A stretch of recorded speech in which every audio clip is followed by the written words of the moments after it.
Hello, this is Mike Burek, your host and producer of Knititsa, The Well, a podcast series about topics of interest to Ukrainians around the world. Today is Friday, September 19th, 2025. This episode is produced for The Ukrainian Weekly, a newspaper published in English for the global Ukrainian community since 1933. Our guest today is Stefan Korshak, who is the senior defense correspondent for the Kyiv Post, the English language newspaper published in Kyiv, Ukraine. Welcome, Stefan. How are you?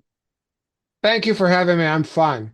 And thanks again for coming back to the podcast. You've been with us, I think, 2 times before, and we enjoyed your discussion, so I invited you back today. Appreciate the opportunity. Just briefly, if you can again give us your educational and professional background. I am an American. I am originally from Texas. I went to undergrad at George Washington, graduate at Yale University. I served in the U.S. Army for 5 years. Germany, Fulda Gap, mechanized infantry. I was in intelligence. I have worked almost my entire career as a correspondent in Eastern Europe, based mostly in Ukraine, but not completely. However, I took a break towards the end of that, and I worked for the OSCE in Donbass, and was one of the guys patrolling the ceasefire line at that time. Stefan, Russia's daily attacks on Ukraine have greatly increased since the August 15th, 2025 meeting in Anchorage, Alaska, between U.S. President Donald Trump and Russian President Putin. Why do you think this is happening now? Well, I think that there are two reasons. One, I would say, is Russian internal politics, and the other is probably Russian foreign policy. To take the foreign policy first, in my view, the Kremlin and Russia have a long-term policy of trying to confront NATO, to divide NATO, and to extend Russian geopolitical influence over the European continent. The drones penetrating airspace in Europe is just a part of that process. There was a judgment made, I think, in Moscow that now is a good time to create concern, worry, confusion, dispute, and conflict within NATO. And that's why they did it. It's part of a long-term foreign policy.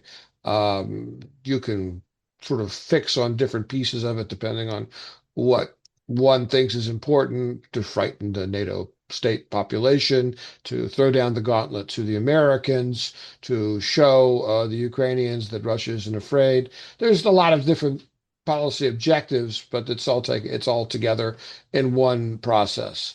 From the Russian internal point of view, it's important for the Kremlin to show its own people that they are all powerful, that they are a major military state, that they are not just confronting NATO, they are superior to NATO, that NATO is afraid to them. That's real political benefit for the regime, because the more powerful the regime seems in the eyes of the Russian media, and therefore the Russian people, the more solidly it sits in its position. So from the point of view of internal Russian politics, it made sense to figure out a way to confront NATO, and to, at least from the Russian point of view, to make NATO look weak. And so I think those two factors together are probably why the Kremlin did what they did.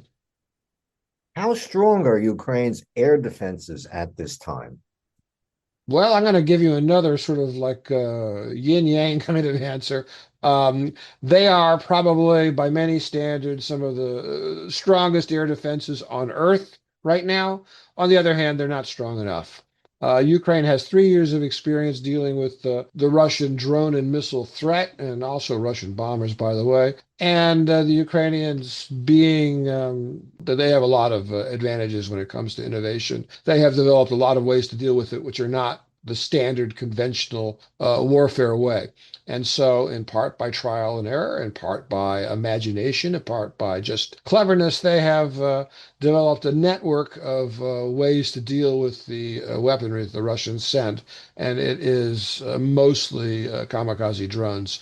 There, in the larger strikes, there are usually a dozen missiles or so, sometimes a few more, a few less, sometimes several dozen more. And they use a mix of acoustic sensors and conventional anti-aircraft missiles and interceptor fighter jets kind of received from the West and interceptor drones that they developed on their own and sophisticated anti-aircraft cannon that they've received primarily from Germany. And if you're old enough, if you remember the old TV show in the United States, Rat Patrol, guys riding around in a pickup truck with a machine gun in the back, they mobilize guys like that too, and they shoot down some of the drones. And together they have created a pretty effective network that intercepts on an average day about 75% of what's coming in. Sometimes it's 80, sometimes it's, 60-ish. They have a harder time dealing with the ballistic missiles than they do with the drones. So in that sense, it's a highly effective air defense system, and clearly Ukraine is continuing to function and fight. So whatever the Russians have sent, it's to the Ukrainian air defense system has been able to deal with it. That being said, a failure in the air defense system is not, my football team lost the game, but next week we're gonna, it'll be better. A failure is sometimes these things hit hospitals, sometimes they hit military targets, sometimes they just kill people on the street, sometimes they destroy infrastructure, sometimes they take out an entire power station that can leave a district without power in the middle of winter for days, even weeks, in a few cases, months. So, even a single failed interception can have catastrophic consequences. And the closer that you get to it, the more catastrophic they are because it's not, the power is off because the power company didn't get its act together. It is because the missile came, blew up, and people died and things were destroyed. So, in that sense, the Ukrainian air defense system isn't nearly strong enough. And the problem is that for a territory the size of Ukraine, and for the considering the size of its opponent, Russia, creating a really effective air defense system, like for instance we're used to looking at in Israel, it's probably not possible. There's just too much space and too many ways to enter Ukrainian airspace. So then what can be done to strengthen Ukraine's ability to withstand increased daily Russian attacks? Well, the very short answer is throw money at the problem and know where you're throwing it. There are technologies that are developing right now.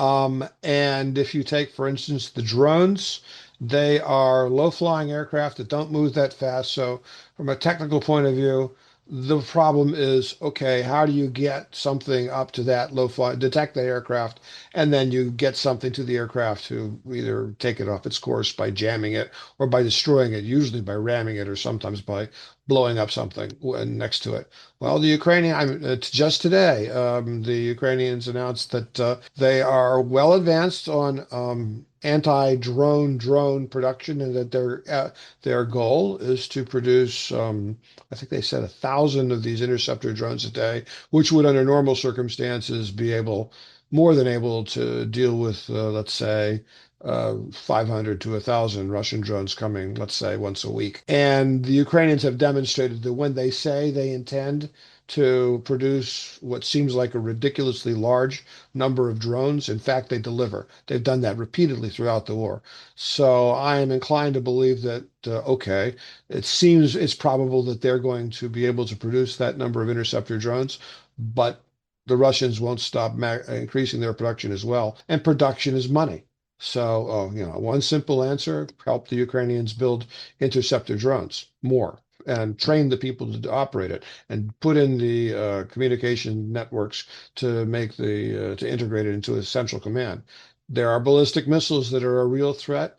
For instance, Israel has pretty sophisticated interceptors. The Americans do as well. I'm talking about interceptor missiles. These things are ridiculously expensive. Like one missile costs like $5 million, and usually apparently needed to shoot two or three to even have a chance of intercepting a ballistic missile. So at least if money were no object, and it is, so this is all theoretical, then a very large number of interceptor missile systems would help. President Zelensky, I forget the exact number, but something he said that he needed something that Ukraine theoretically needs something on the order of 22 to 25 U.S. Patriot missile systems, and each one of those systems, if I recall correctly, costs about $1.5 billion. So it's just ridiculous money that nobody has. So the question is, okay, how much more could be given, which is realistic, and whatever it is, it's not going to be enough. But not being able to solve the problem completely probably isn't an argument to not do anything at all. Beyond that, everything that comes into Ukraine has a launcher, and the Ukrainians are attacking launch systems.